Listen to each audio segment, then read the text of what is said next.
Hello everyone. This is the second part of the topic Rajya Sabha. Now we will start it. So we are तो हम election के बारे में discuss कर रहे थे राज्यसभा की। तो हम स्टार्ट करते हैं। सबसे पहले हमारे दिमाग में ये क्वेश्चन आता है कि राज्यसभा का इलेक्शन कैसे होता है। तो how Rajya Sabha election is held. जो राज्यसभा के इलेक्शन का तरीका है वो है प्रोपोर्शनल रिप्रेजेंटेटिव। दो टाइप के इलेक्शन होते हैं।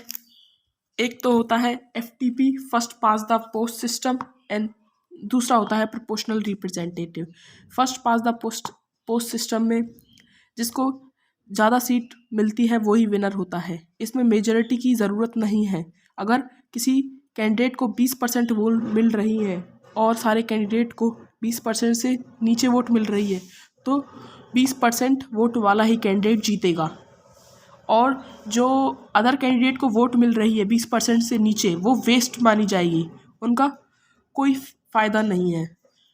और प्रोपोर्शन वही FTP इंडिया में फॉलो होता है।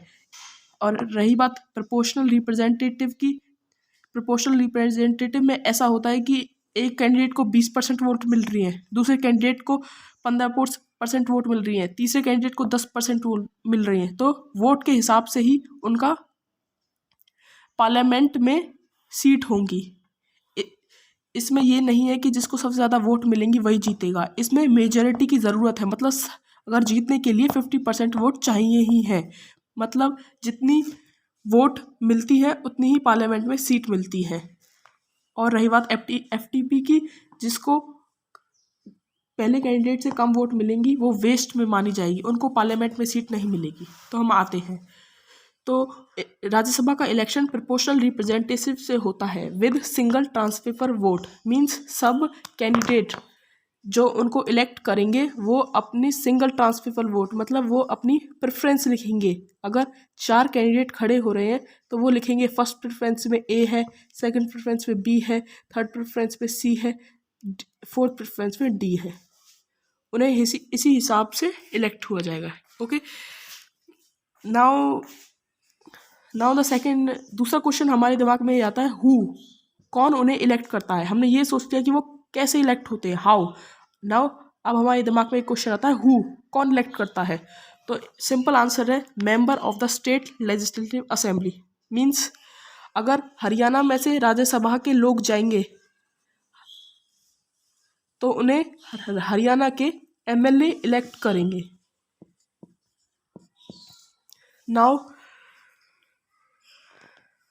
the second question, now we will see the quota seat for state, कि एक स्टेट कितने कैंडिडेट भेज सकता है राज्यसभा में, कितने कैंडिडेट भेज सकता है। तो ये दो तरीके से होता है, एक तो सिमेट्रिकल, एक एसिमेट्रिकल। सिमेट्रिकल में होता है कि सब स्टेट इक्वल कैंडिडेट भेजेंगी। Means equal seat for all state irrespective of population. जैसे कि अगर किसी स्टेट की